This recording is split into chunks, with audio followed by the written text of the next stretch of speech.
Welcome back, everyone, to the Deep Dive. This is where we take, the really critical guidance letters, research, strategy docs, and we really try to break them down, pull out the core knowledge you need right now. And today, we're tackling something really important. We're doing a deep dive, a synthesis, really, of two very recent, very pivotal letters from the National Spiritual Assembly of the Baha'is of the United States. That's absolutely right. And they're very much connected. They give us both the big picture, the strategy, and also the immediate sort of urgent focus for the American Baha'i community right now, at the end of 2025. Okay. So we're looking at the mid-year reflections on progress letter. The one's dated October 17th, 2025.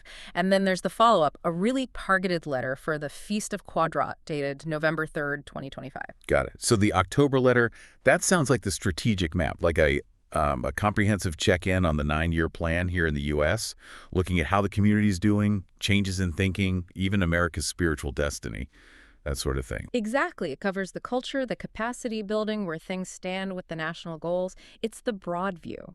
But the November letter, the Qudrat one, Yeah. you said it's more like a laser beam. Yeah, precisely. It cuts right through all that strategic context to focus on one specific thing.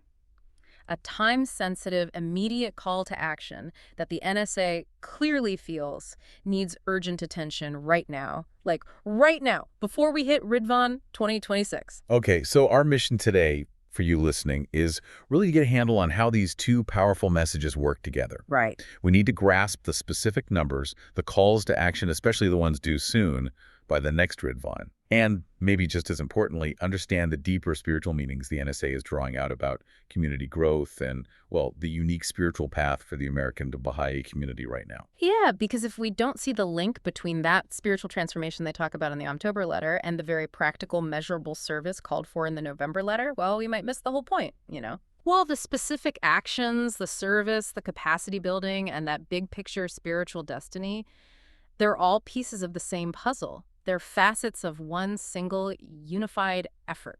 You can't really separate them. Okay, that makes sense. Let's unpack this then. And thinking about that urgency and the deadline you mentioned, maybe we should start right away with that immediate urgent call in the Qudrat letter. I think that's exactly the right place to start. It sets the immediate context. Okay, so this November 3rd letter for the Feast of Qudrat, the NSA explicitly says it's a follow-up to those October reflections. They say they want to explore, and I'm quoting here, one of the fundamental pillars of our efforts to advance the cause of God. So it sounds like they're saying, look, whatever progress we're making domestically, as outlined in October, it's just incomplete without enough focus on this pillar. That's exactly the implication. And choosing the Feast of Qudrat, the Feast of Power, to focus on pioneering, that's very deliberate, very symbolic. How so? What's the symbolism there? Well, they're essentially framing pioneering, this act of leaving home to teach globally, as perhaps the most potent manifestation of divine power the community can channel right now. It connects the service directly to spiritual potency. Wow. Okay. And they don't just appeal to like a sense of duty, do they? They anchor this whole discussion of pioneering, leaving home, to teach in a really direct, profound quote from Bahá'u'lláh himself. They do, and that really elevates it, doesn't it? It moves it beyond just a logistical need or a gap to fill and frames it as a path to spiritual attainment. Yeah. It feels like that core quote is, well, maybe the most powerful statement anywhere about the rank of this particular service. We should probably read it out fully and break it down. Agreed. It demands that. It's central to the whole letter. Okay, so the NSA quotes Bahá'u'lláh. They that have forsaken their country for the purpose of teaching our cause, these shall the faithful Spirit strengthen through its power. A company of our chosen angels shall go forth with them, as bidder by him who is the Almighty, the All-Wise. How great the blessedness that awaiteth him that has attained the honor of serving the Almighty. By my life.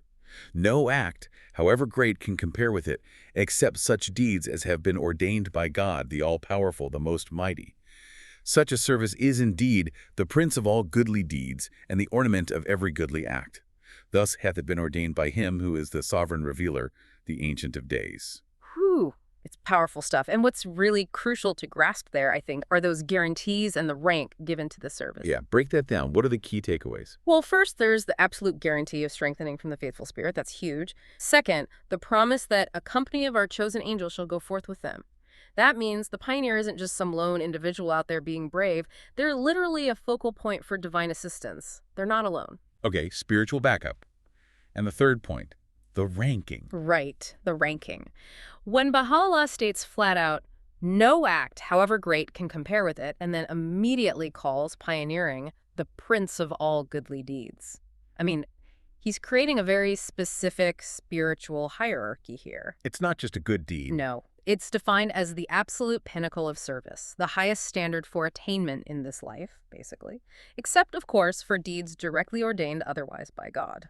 And why use such strong language, do you think? What's the purpose of emphasizing this now? Well, the clarity serves a real purpose. It's meant to dismantle any lingering barriers, psychological, material, whatever that might be, holding someone back who could otherwise respond to this call. You mean like fear of instability or leaving comfort? Exactly. If the spiritual reward is this guaranteed and the rank of the action is this high, well then any material sacrifice starts to look pretty small in comparison, doesn't it? Almost negligible. That makes sense. And the timing, November 2025, it's directly tied to the 9-year plan, right? Yeah. Specifically the current phase. Absolutely. The Universal House of Justice gave the American Baha'i community very specific, measurable international goals for this phase of the plan. And the deadline for this first phase, Ridvan 2026, which is April, well, it's coming up fast. Okay, so what were those specific goals for the U.S.? The initial goal for this phase 1 was for the U.S. community to send out 52 pioneers, specifically to 26 designated goal clusters in other countries around the world. 52 pioneers to 26 specific places. That's very precise. It is. It's tied to strategic needs in particular areas that need that kind of support to advance. So what's the status on that goal? You mentioned urgency. How are we doing as of this November 3rd letter? Well, the progress is definitely commendable. You know, a lot of effort has gone in. As of the letter, 25 pioneers were already deployed, boots on the ground. Okay, that's almost half. Right. And another 16 people were in the final stages, orientation, visas, packing, preparing to leave very soon, basically right now. Okay, so 25 deployed plus 16 getting ready to go. That's 41. exactly 41 pioneers accounted for. But the goal was 52. Precisely. Which means there's still a gap, a critical gap of 11 more pioneers needed. They need to be identified, oriented, approved, and deployed all within the next 5 months or so. Wow. Yeah, the window is closing fast. And the NSA is essentially saying that the momentum of the American community's contribution to the global plan really hinges on closing this specific gap of 11 pioneers by Ridvan. Okay, so if this service is the prince of all goodly deeds and the spiritual support is guaranteed, why is there still this gap? Why are those 11 spots proving hard to fill? What are the barriers the NSA is trying to overcome with this letter? That's the million-dollar question, isn't it? And I don't think it's usually a lack of devotion. Often the challenge is maybe a misconception about what pioneering really is in this phase of the plan. Meaning? Meaning it's not just about packing a bag and having the desire to teach. It's more like an administrative assignment that requires really specific skills and experience now.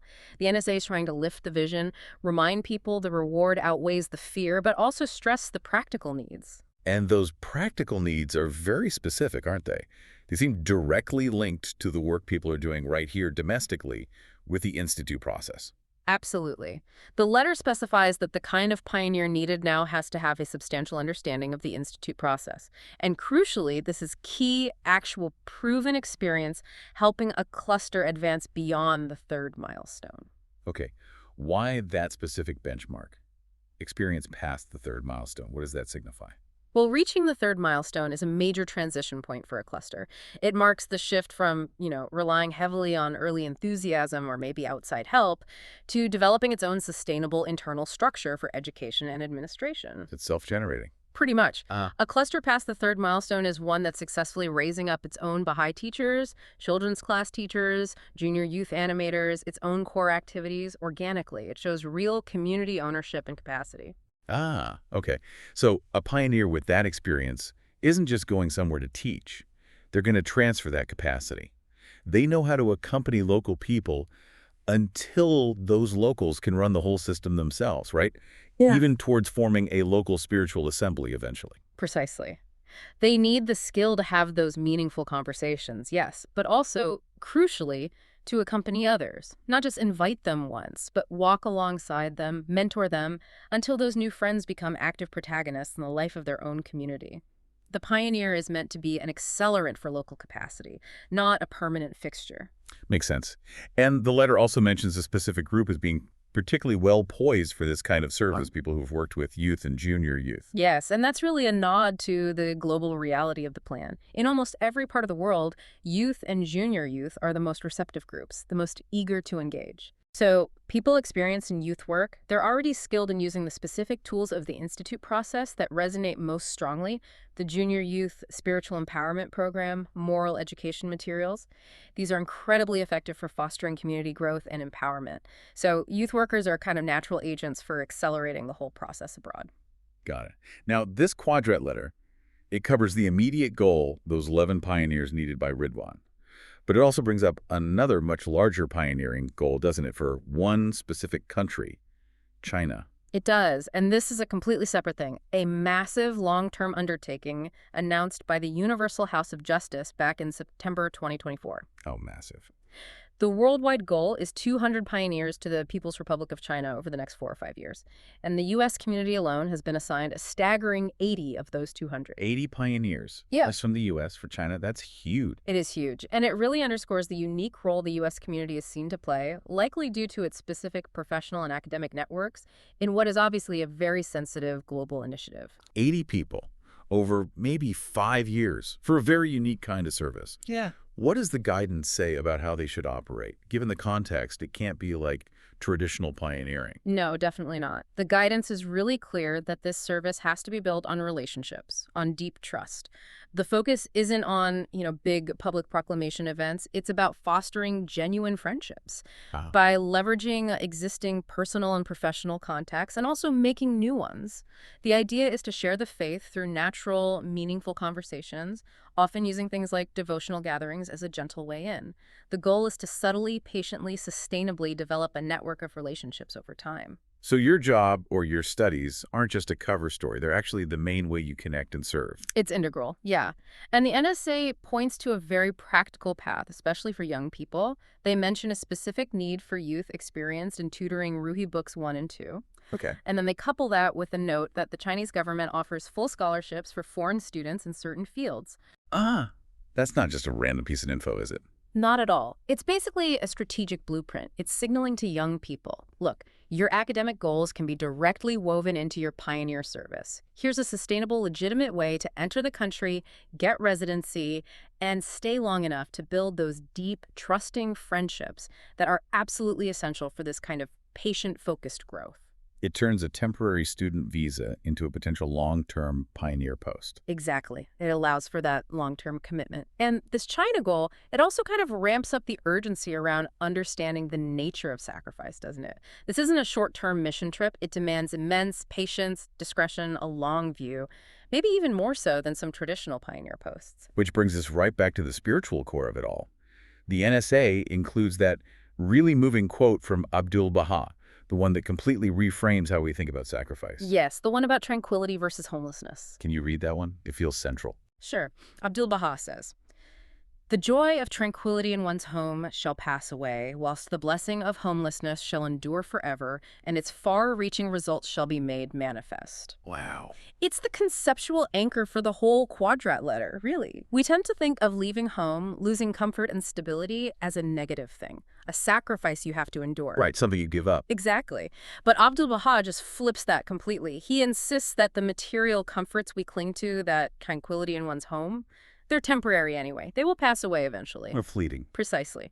But the spiritual blessing you gain through choosing homelessness and adversity in the pathway of God, that is eternal. That's the only thing that shall endure forever. So it transforms pioneering from an act of loss into an act of ultimate wisdom, investing in eternity. That's exactly it, an investment in eternity. It's attaining something far more valuable and lasting than the temporary comfort you leave behind. So the NSA is using this profound idea to appeal to the American community, view the instability not as a cost, but as a guaranteed way to get the mercy of providence. Yes. They use this quote to speak directly to those whose circumstances might allow them to consider pioneering, reminding them that this is a highly meritorious and irreplaceable contribution. This letter is a powerful wake-up call, really. Right. Every person who steps up isn't just filling a number, they're accessing that spiritual station Bahá'u'lláh called the Prince of all goodly deeds. And the immediate need for those final 11 pioneers, plus the huge long-term vision for China, makes this call both incredibly urgent and deeply spiritual. Absolutely. It connects the immediate practical need to the ultimate spiritual purpose. Okay, so now we pivot. We move from that very specific regent call in the Qudrat letter about pioneering to the broader picture presented in the October 17th letter, the mid-year reflections. Right. This is the one that gives us the strategic overview, the context for why all this effort, both the pioneering abroad and the work at home, matters so much right now. Exactly. And that October letter, it's not just a simple update. It's really an example of institutional reflection. It shows how the community's administrative processes are maturing because it details how the NSA actually assessed the progress. And that how is almost as important as the what. ###A assessment and the culture of learning. So how did they assess things? What was the process? Well, it was pretty comprehensive and rigorous, covering the whole preceding year. They talked regularly with the Continental Board of Counselors, got detailed analyses from all the regional Baha'i councils and the regional training institutes, looked at reports and stories from local clusters. So top-down and bottom-up information. Yes. Plus, members of the NSA personally participated in lots of local gatherings, and this is significant. They actually held some of their own National Assembly meetings in 3 of the more advanced clusters: Dallas, Texas, Phoenix, Arizona, and the Triangle Cluster in North Carolina. Ah, so they went to see it firsthand. Not just reading reports, but actually being there in Dallas, Phoenix, the Triangle area, Yeah. observing the learning and the process happening on the ground. Precisely. It allowed them to get a feel for the reality beyond the numbers, to see the Institute process's impact directly in those neighborhoods where new protagonists are emerging. Okay, so after all that review, what was the main finding? What was the takeaway? The key finding was, well, impressive progress overall in applying the elements of the plan, and that this progress is leading to something deeper, a more profound understanding of its implications for the spiritual transformation of our nation. A deeper understanding. Yes, and maybe the most encouraging sign for the future, for sustainability, is their conclusion that a culture of learning is clearly taking root, especially in those more advanced regions. Okay, let's pause on that phrase, culture of learning. Yeah. What does that actually look like? For the average person involved in activities, how would they experience that? How do you even measure if a culture of learning is taking root? That's a great question. It's not just one thing. It shows up in the increasing capacity for reflection, both formal and informal, happening at all levels. Like study circles, not just covering the material, but seriously discussing, okay, how did we apply the guidance from our last consultation? What worked? What didn't? Why didn't it work? It's families talking about their efforts, neighborhoods reviewing their activities, clusters holding reflection meetings, even groups of clusters consulting together, right up to continental-level consultations on shared challenges. So it suggests the community is moving past just trying things out, maybe feeling a bit uncertain. People are getting comfortable analyzing failures, not as defeats, but as chances to learn. Exactly that. It shows a systemic maturity. The key feature of these reflective spaces is a growing ability to really study the guidance from the Universal House of Justice, use it to understand where the community's been, figure out the practical, measurable next steps, and then keep refining those steps based on experience. It's systematic experimentation, reflection, adjustment, action, cycle. A learning cycle. Yeah. #BB. The shift in thinking and capacity building. Right. And that growing capacity for learning leads directly to what the NSA calls a profound shift in thinking, a deeper understanding of the nature of the work. This isn't just about doing more activities, it's about a fundamental change in how the community sees the purpose of the work itself. Okay, what are those key conceptual shifts? The letter outlines some specific ones, right? Yes, there are 4 really critical ones they highlight, which signal this growing maturity. Okay, first. First, universal protagonism. The ability to genuinely see everyone, literally everyone, regardless of their age, their background, whether they know the faith well or not at all, as a potential active participant, a protagonist of change. This gets rid of that old limiting idea that the work is only for the experts or the longtime believers. Right. What's second? Second, seeing the actions differently, not just as activities to multiply or quotas to meet, but as ways to actively release the society-building power of the faith. This changes the focus from just counting heads to actually transforming social realities, building lasting community structures. It raises the stakes. Okay. Third shift. Third is a growing, almost visceral appreciation for the sheer potency of the Word of God itself. recognizing that the real power for transformation doesn't come from our own clever plans or efforts, but from the spiritual truths within the Baha'i writings, trusting the creative word. And the fourth one. This feels really important. Yeah, the fourth is a deeper practical understanding that we are not doing the work for other people, but together with them. This is that core principle of accompaniment, really shifting from just a nice idea to how people actually operate day to day. Okay, let's zoom in on that last one. Accompanying, not doing. It sounds simple, but I know from experience that can be a really hard shift for people to make. Practically speaking, what's the biggest mistake people tend to make when they try to accompany someone, and how does this letter suggest the community's getting better at it? I think the biggest mistake is often taking ownership of the other person's growth, treating their journey like it's your project or your responsibility to make them succeed. Right, like you're the teacher and they're the student forever. Exactly. When the community really gets accompaniment right, it means empowering that new friend to take their own steps, make their own contributions, find their own path of service, even if it's not perfect at first. It's about fostering their agency. And the NSA is seeing signs that this is happening more. Yes. They note these conceptual shifts are leading to visible results, what they call emerging dynamics. Like what? What are these emerging dynamics? Well, one big one is seeing the beginnings of more seamless educational processes. Meaning, because the institute process is getting more deeply embedded in the community's culture, you start to see children naturally progressing into junior youth groups, and then those junior youth moving into the main sequence of RUI Institute courses as they get older. So the community is building its own internal pathway for spiritual and moral education, like a conveyor belt almost. Kind of, yeah. But a very organic one. And this also leads to new capacities emerging for things like engaging in social action. And significantly, it makes it easier and more natural to invite people who are sort of hovering at the threshold to formally join the faith. That whole progression child to junior youth to adult protagonist, that really is sustainable capacity building, isn't it? It is, but the NSA points to something else as perhaps the most promising indicator of all. What's that? It's the personal initiative being shown by families and individuals who haven't formally enrolled yet. Really? People not yet Baha'is taking initiative? Yes. This is the ultimate proof, in a way, that the system works because it resonates with human aspiration, independent of formal labels. They're seeing examples of families not yet officially Baha'is who are identifying potential children's class teachers or junior youth animators from among their own neighbors, arranging devotional gatherings in their homes, starting tutorials, all on their own steam. Wow. So they see themselves as part of the community building effort already, even before enrolling. Exactly. They see themselves as protagonists, taking ownership without needing a formal title or designation. When that happens, it shows a really deep cultural shift has occurred in that specific place.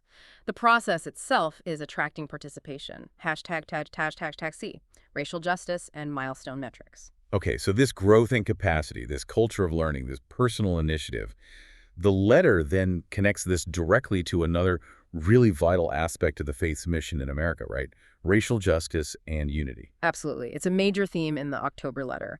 They emphasize that the communities showing the greatest capacity at the places where this learning culture is strongest and the initiative is highest are also highly diverse, racially mixed communities where people are genuinely working together in loving harmony. So the process itself is demonstrating the faith's power to build unity, even in a country struggling with division. That's exactly what they're observing. And the spiritual environment created by the process seems to be the key. The NSA shares that they heard directly from people in these communities who admitted they used to hold, hostile or fearful views about people from different backgrounds. And what changed them? It was the shared experience within the core activities, praying together, studying the Word of God together, sharing concerns about the children and families, working side by side in service projects for the common good. That shared spiritual space created the basis for hearts to actually change, for genuine friendships to form across racial lines, friendships that maybe wouldn't have formed otherwise. So it's less about just talking about race and more about building relationships through shared spiritual life and mission. That seems to be the mechanism. It moves beyond intellectual debate into shared experience and purpose. And importantly, the letter notes the process is visibly empowering those whose sense of agency and self-worth has been systematically undermined. How does it do that? By intentionally creating an environment where every single person, regardless of their background or history, is seen and nurtured as a potential protagonist, someone with a vital contribution to make. It directly counteracts the structural impacts of prejudice by affirming everyone's inherent worth and capacity. Now, the NSA also acknowledges that as the community reaches out more broadly, issues around prejudice are bound to come up, right? They say it will inevitably arise. Yes, that's realistic. So what guidance did the Universal House of Justice provide on how to handle this, which the NSA quotes? The House of Justice clarifies that the established pattern of community life itself, the study circles, the children's classes, the devotionals, the feasts, provides the essential context for addressing these issues when they arise. Because it fosters that intimate connection of heart and mind upon which mutual understanding and change depend. It creates a loving, supportive space where difficult conversations can happen, grounded in shared spiritual principles, rather than becoming purely intellectual or confrontational arguments. It's through participating together in this shared mission that people gain the insights and sensitivities needed to tackle prejudice effectively, drawing strength and wisdom from the writings. Okay, this connection between diversity, unity, and growing capacity then leads us to the hard numbers, right? The milestone status check. Yeah. The NSA is upfront that despite all this positive development and acceleration, the community is still far short of the big goals for Ridvan 2026. Yes, the numbers are sobering, especially for the most advanced stage clusters progressing beyond the third milestone. The cumulative goal for Ridvan 2026 is 156 such clusters. That's a huge target. And historically, progress towards that third milestone has been, well, pretty slow, hasn't it? It was, definitely. At the start of the 9-year plan, there were 74 clusters already past the third milestone, carried over from previous plans. But then, over the first 32 months of this plan, that's nearly 3 years, only 7 more clusters managed to cross that threshold. Only 7 in almost 3 years. That's That less than is- 3 new ones per year. That does sound slow. It felt slow, but, and this is the crucial data point, the reason for the NSA's cautious optimism now. Since the beginning of 2025 alone, so in roughly the 9 months leading up to this October letter, 16 additional clusters advanced beyond the third milestone. Wait, say that again? 7 in the first 32 months, but 16 in the 9 months just before the letter. Exactly. 16 new third milestone clusters in about 9 months. That brings the total at the time of the letter up to 97. That's not just acceleration. That sounds like a breakthrough. More than double the previous total gain achieved in less than a third of the time. It really is a fundamentally significant shift, an inflection point. It strongly suggests that all those years of patient, steady work, building that culture of learning, strengthening the regional institutes, raising up human resources, it might finally be reaching a kind of critical mass. So the growth isn't just steady anymore, it's picking up speed, becoming exponential maybe. That seems to be the hope, or at least the trend they're observing. The NSA is careful. They say they can't guarantee this pace will continue uninterrupted. But they also report that the regional councils and institutes are feeling confident now about reaching that final goal of 156 third milestone clusters by Ridvan 2026, along with the other goals for clusters reaching the first and second milestones. That confidence feels pretty bold, given how far there still is to go to get from 97 to 156 in, about 18 months. But the data point 16 versus 7, that really does suggest something fundamental has changed in the community's capacity. It is bold, yes, but it seems rooted in faith in the process itself, which is now starting to function more like a well-oiled system. And the NSA reminds us what these milestones actually represent. They're not just arbitrary targets. What do they represent? They describe a steadily expanding capacity to create new social structures and ways of living. It's about drawing on spiritual power to uncover those gems of inestimable value, Baha'u'lláh says, are hidden in every soul. Moving through milestones is the tangible, measurable sign that the community is responding to God's call to carry forward an ever-advancing civilization. So the acceleration suggests the community is gaining that civilizational capacity faster than we might have thought possible just a couple of years ago. That seems to be the implication. It's a sign of hope and a call to maintain the momentum. #TAG teaching and evolving receptivity. And all this capacity building is happening against a specific backdrop, right? The letter revisits the national situation, the need to pursue the plan, in a way that acknowledges the rapidly deteriorating situation in our nation. Yes, the context is impossible to ignore. The disintegrative forces, the divisions, the anxieties, they're very real. But the response the NSA highlights from the Friends isn't hand-wringing, it's focused action. building spaces of spiritual refuge for our fellow citizens. So responding to chaos by creating oases of unity, prayer, and purpose. Exactly. That's the constructive Baha'i response. And interestingly, the surrounding chaos seems to be having another effect. It's driving people to seek answers, leading to what the NSA calls a significant increase in receptivity to the Baha'i message. And they have actual evidence for this increased receptivity, not just a feeling. No, they provide some concrete data points in the letter, which are pretty compelling. Like what? Okay, first, a nearly twofold increase in online inquiries from seekers compared to the previous year. That suggests a lot more people are actively searching online for alternatives. Oh, double. Okay. Second, unprecedented levels of public response to the live broadcast from the National Baha'i Convention. So, more interest in what the institutions are saying. Third, the success of recent large-scale gatherings. They mention 64 youth conferences drawing over 3,000 young people. And incredibly, about 1/3 of them were not Baha'is. That's huge organic interest from youth. 1,000 non-Baha'i youths showing up. Yeah, that's significant. And then 210 general conferences held across the country involving over 11,000 people total, and nearly a quarter of those participants, 24%, were friends and contacts, not enrolled Baha'is.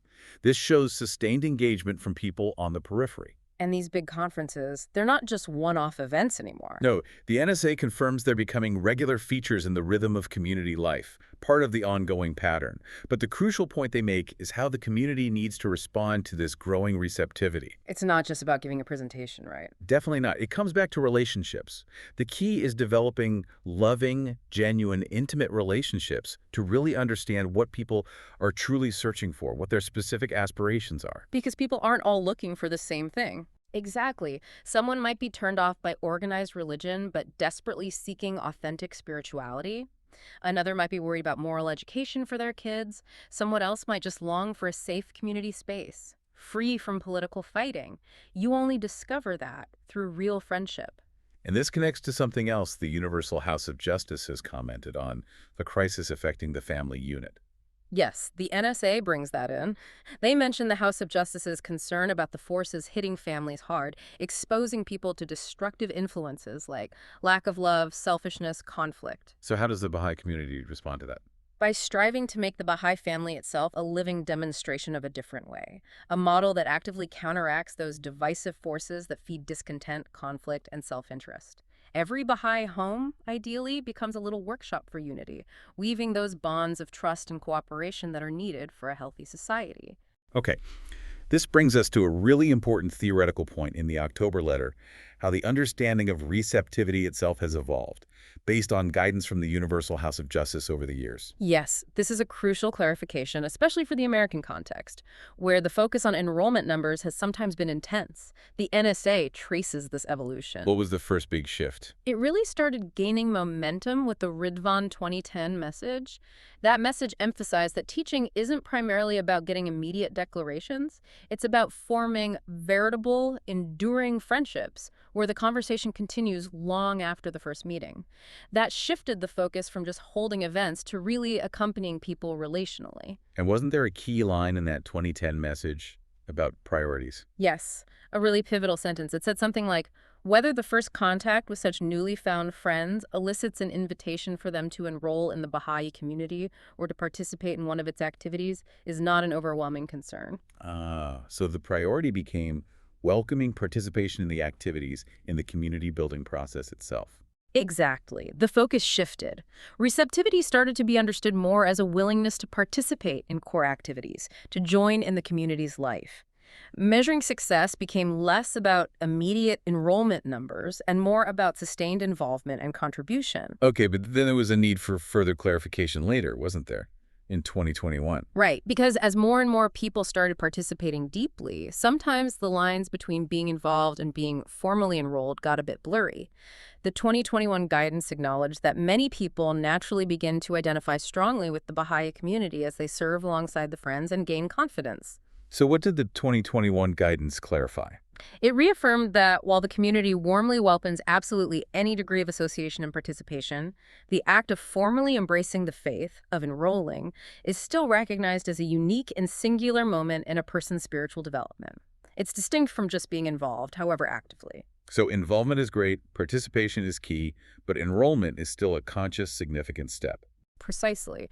And the ideal is that the community environment itself, the warmth, the inclusivity, the vibrancy of the activities, the spirit of service, should make it incredibly easy and natural for those who are already standing at the threshold, those who are participating and serving, to take that final conscious step of formally enrolling when they feel ready.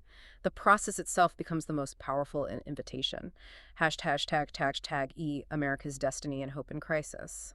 Okay, so the October letter covers all this, the assessment, the learning culture, the conceptual shifts, racial justice, the milestones, the evolving understanding of receptivity, and then it culminates by placing all of it, all this progress and urgency, within the really vast context of America's spiritual destiny. Right. It zooms way out, from the tactical details to the almost eschatological view. And the timing is interesting, too, with the nation looking towards its 250th anniversary. Exactly. The NSA explicitly mentions that upcoming anniversary in 2026. They see it as a major moment of national reflection, and they're preparing a public statement to be released at Ridvan 2026. What's the purpose of that statement? To contribute the Baha'i faith's unique and indispensable view to that national conversation about America's history, its founding ideals, and its future path, it's a strategic intervention, really. Connecting the quiet work happening in neighborhoods to the biggest national questions about justice, unity, and purpose. Precisely. And grounding it all in the ultimate context of Baha'u'llah's vision for a new world order. The letter quotes Baha'u'lláh. The world's equilibrium hath been upset through the vibrating influence of this most great, this new world order. Mankind's ordered life hath been revolutionized through the agency of this unique, this wondrous system, the like of which mortal eyes have never witnessed. So the chaos and turmoil we see around us, it's not random. It's actually part of this divine process kicking in. That's the Baha'i perspective, yes. Shoghi Effendi, the Guardian, wrote extensively about this. He talked about the synchronization of such world-shaking crises with the steady progress and growth of the faith. He saw it as the work of providence. So breakdown and build-up happening at the same time. Exactly. The processes of integration and of disintegration, of order and chaos, Shoghi Effendi explained, aren't separate battles. They're but aspects of a greater plan, one and indivisible. The ultimate goal is the unity of humankind and world peace. And the chaos, the disintegration, it serves a purpose. It serves to purge humanity of old, obsolete notions, ideas, based purely on materialism, on conflict, on nationalism, on self-interest, things that just don't work anymore and are holding humanity back. This perspective gives the American community a different way to look at the future then. Hopeful, but also urgent. Very much so. Yeah. The NSA expresses confidence, looking ahead.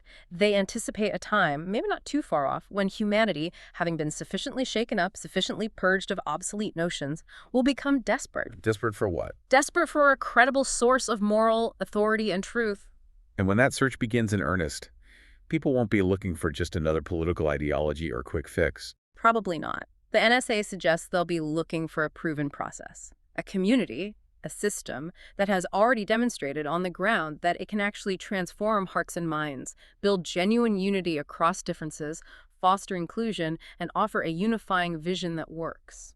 And that proven process is the system Baha'u'lláh revealed, the one the Friends are trying to build right now in their clusters. That's the conviction. A system characterized by full inclusion, universal participation, a unifying vision, and, as the NSA notes, it's profoundly mystical in its essence, yet rational and scientific in its methods. It's presented as the only real source of hope, ready to answer when the world finally asks, okay, how do we actually build a different way of living together? And this confidence isn't just generic hope.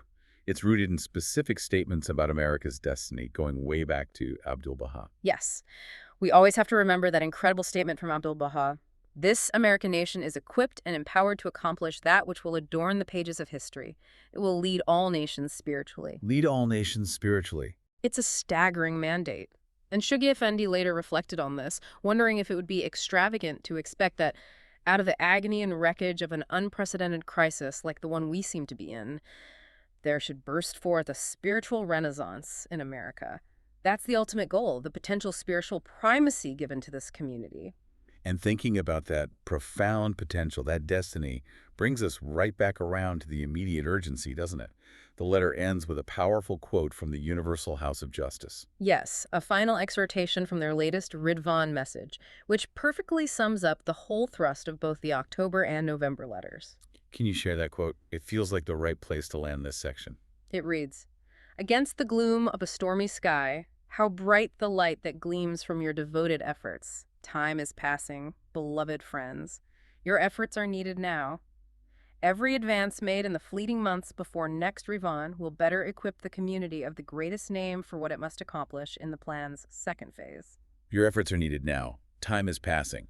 It's a final, urgent charge. It really is. Maximize every moment between now and Ridvan 2026. So, all the things we've discussed. The immediate push for those 11 pioneers. Capitalizing on the acceleration in cluster growth, strengthening that culture of learning. They're all essential preparations for whatever comes next for the next stage of the divine plan. Exactly. Preparing for what must be accomplished. Hashtag outro. Wow. Okay, that was a really intensive deep dive into this recent guidance from late 2025.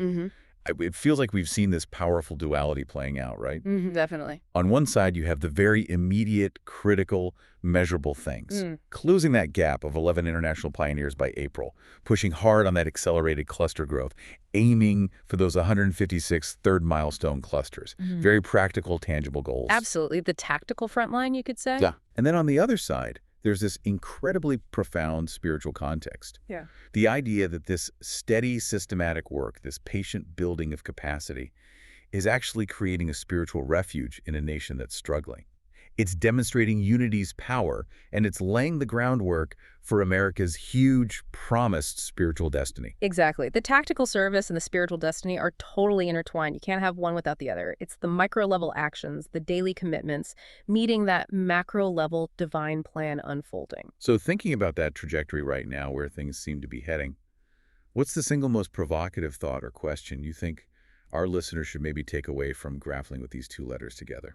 A provocative thought. I think for me it has to be the sheer force of that acceleration trend we talked about. The 16 clusters versus a 7. Yeah. The fact that the American community went from adding, less than 3 third milestone clusters a year for almost 3 years to suddenly adding 16 in just 9 months, fueled by this maturing culture of learning. I mean, that has to fundamentally challenge how we've thought about the pace of spiritual transformation in the U.S., right? How so? Well, we spent years, maybe decades, in what felt like a very linear, sometimes slow, painstaking process. If the system is now really starting to operate at capacity, as the data suggests, what does this hint of exponential growth actually mean for the scale and scope of service that will be required in the next phase of the plan after Ridvan 2026? That potential shift in pace, it changes the perspective on everything, I think. That's a really fascinating question to sit with. Are we actually crossing a threshold into a fundamentally different, fastest phase of growth? And are we ready for what that demands? Okay. Well, thank you so much for helping us unpack all of this today. It's been incredibly insightful. Oh, it's always a pleasure to dive into these sources. Lots to think about. Absolutely. And for all of you listening, we hope you'll join us next time for more deep dives into critical source material and guidance shaping our community's path. If you found this conversation valuable, please do subscribe to the channel, give it a like, maybe leave a comment with your own reflections, and share it with others who might benefit from these insights. Yeah, share the learning. And also, just a quick note, we're really happy to announce that YouTube channel memberships are now available. If you feel moved to support the channel financially as we continue to grow and produce this content, that option is there for you now. Great news. Until next time, keep reflecting, keep learning, and keep building. Thanks for tuning in. Sign off.